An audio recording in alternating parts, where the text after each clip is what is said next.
अस्सलामुअलैकुम, मेरा नाम मोहसिन सुहेल है और आप देख रहे हैं हमारा यूट्यूब चैनल। यानी आपको अपना बेटा बताता रहता था या घर से पता चलता रहता था कि आपका नहीं बेटा पबजी खेलता है? नहीं, जैसे मैं घर पे बात करता था ना, वो दूसरा स्मार्टफोन था बच्चे के पास, मेरा फरहान के पास। वो खेलता था थोड़ा बहुत। आपने दो मोबाइल फ़ोन लेकर दिए हुए थे, एक सीमा को अलहदा और अपने बेटे को अलग।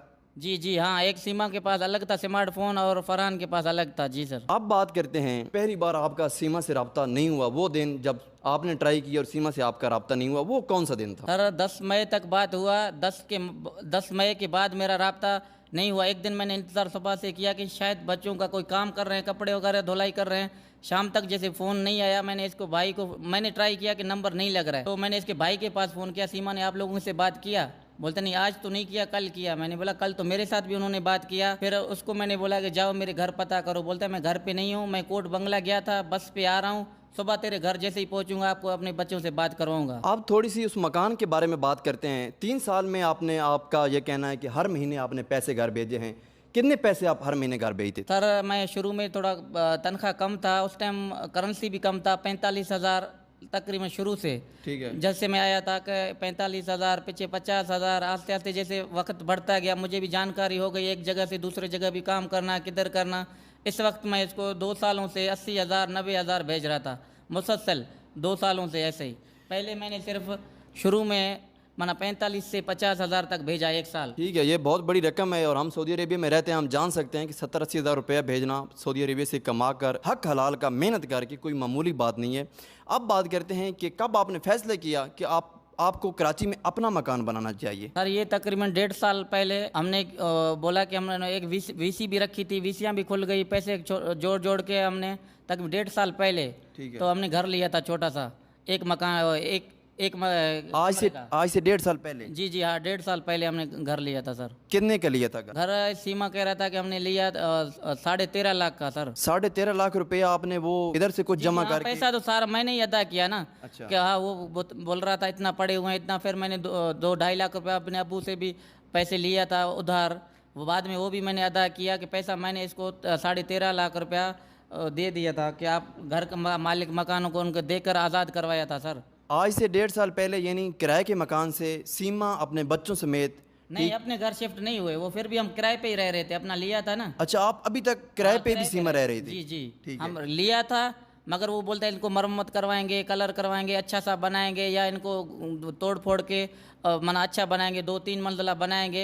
मगर शिफ्ट नहीं थे हम, जहाँ से 3 सालों से हम रह रहे थे उस मालिक मकान के साथ रह रहे थे सर। उधर का किराया मिलता था, सीमा वो किराया उनसे लेकर मालिक मकानों को देता था। अच्छा, अब बात करते हैं सीमा के बारे में। ये जो चहमगोइयाँ हो रही हैं हिंदुस्तान में, हिंदुस्तान मीडिया जो है लगातार इस चीज़ पे बात कर रहा है कि सीमा मुसलमान थी। बहुत सारे मैंने इंटरव्यूज़ भी देखे हैं कि सीमा से वो कलमा, नमाज और कोई ना कोई सूरत सुनने के लिए सीमा से बार बार रिक्वेस्ट करते हैं, और सीमा ये बात कहकर टाल देती है कि वो अब उसका जो मजहबी रुझान है वो तब्दील हो चुका है और वो हिंदू धर्म में बिल्कुल आ चुकी हैं। इस्लामी जो की चीज़ें हैं, नमाज, कोई सूरत, फिर कलमा, इस चीज़ पे बात नहीं करती और ना वो कलमा सुनाना चाहती है किसी भी मीडिया चैनल को। तो जब आप और सीमा इकट्ठे थे, बहुत सारा अरसा आपने इकट्ठे भी गुजारा है, ठीक है आप 3 साल पहले आ गए, लेकिन सीमा के साथ इकट्ठा भी आप ज़हरी बात है 3-4 साल रहे होंगे, तभी आपके 4 बच्चे हैं। उस वक्त सीमा का जो मजहबी रुझान था वो क्या था? सीमा नमाज पढ़ती थी?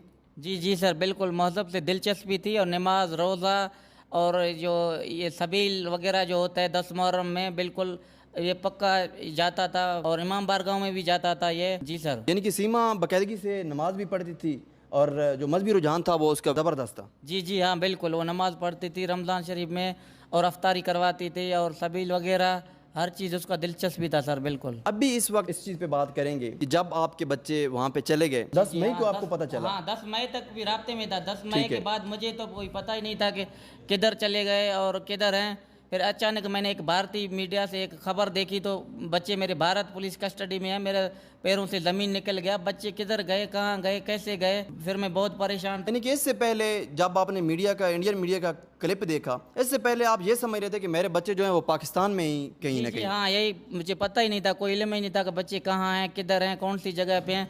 ये इंडियन मीडिया के थ्रू मुझे पता चला कि बच्चे उधर हैं सर। सीमा का ये कहना है कि वो मुकम्मल तौर पे हिंदू धर्म में आ चुकी हैं और शादी करके वो गंगा भी नहाएंगी, जो उनकी रवायत हैं, और इस्लाम जो है वो उसको छोड़ चुकी हैं और अपनी शादी जो है वो सचन से करना चाहती हैं। तो इस चीज़ के बारे में इंडियन मीडिया भी बार बार लगातार रिपोर्टिंग कर रहा है। सीमा से ये पूछ रहा है इस्लाम के बारे में, तो सीमा बिल्कुल इस्लाम के बारे में बात नहीं करना चाहती, ना इंडियन मीडिया को कुछ बताना चाहती है, ना कलमा सुनाना चाहती है। ये भी चाहे मंगोइयाँ हो रही हैं, बहुत सारी बातें हो रही हैं। कोई कहता है कि सीमा इंडियन एजेंट है और कोई कहता है कि सीमा जो थी वो पाकिस्तान की एजेंट है। आप इस चीज़ को कैसे देखते हैं? नहीं सर, मैं तो नहीं कह सकता उसको एजेंट, तो मैं नहीं कह सकता। वो अभी भी मेरे निकाह में है और मेरी घरवाली है। बिल्कुल वो कह रहे हैं कि गंगा नहाएगी, ना हिंदू धर्म में है, अब तक किसी के निकाह में है, दूसरे से वो शादी कर ही नहीं सकता। जी, इंटरव्यू आप सुन रहे हैं, आगे भी हैदर से हम बात करेंगे। और हैदर का ये कहना है कि chief of army staff general Syed Asim Munir साहब उनसे रिक्वेस्ट कर रहे हैं। इसके अलावा प्राइम मिनिस्टर शहबाज शरीफ, इसके अलावा जो हमारे बिलावल भुट्टो वज़ीर ख़ारजा हैं पाकिस्तान के, उनसे भी रिक्वेस्ट कर रहे हैं कि सफारती सतह पे इस इशू को उठाया जाए और सीमा अपने बच्चों समेत सीमा को, हैदर के जो बच्चे हैं उनको वापस लाया जाए। ये बहुत दुख की बात है और तकलीफ़ की बात है यकीनन किसी भी एक बाप के लिए कि उसके बच्चे जो हैं वो किसी भी सरहद पार मुल्क चले जाएं, और ख़ासकर हिंदुस्तान में जहाँ पे अब उन पर, उनके बच्चों के ऊपर जो कि ना